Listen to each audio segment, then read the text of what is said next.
अस्सलामुअलैकुम। दिलचस्प सवालात की सीरीज़ में खुश आमदीद। किस जानवर को जिस्म के बजाय ज़ुबान पर पसीना आता है?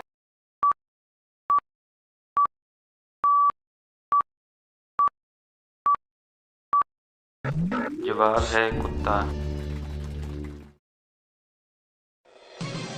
वो कौन सी चीज़ है जो इंसान देखता है मगर अल्लाह ताला नहीं देखता?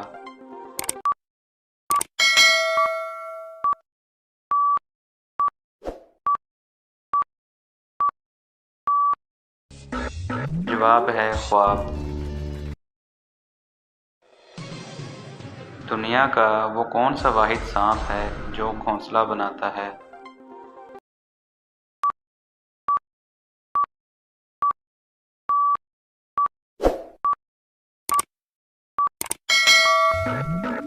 कोबरा सांप। वो क्या हैं जो गर्मियों में बड़े और सर्दियों में छोटे हो जाते हैं?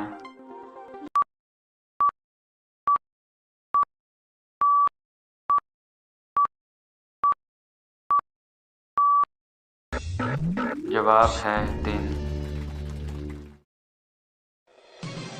कौन सा जानदार अपने वज़न के बराबर खा कर भी भूखा रहता है?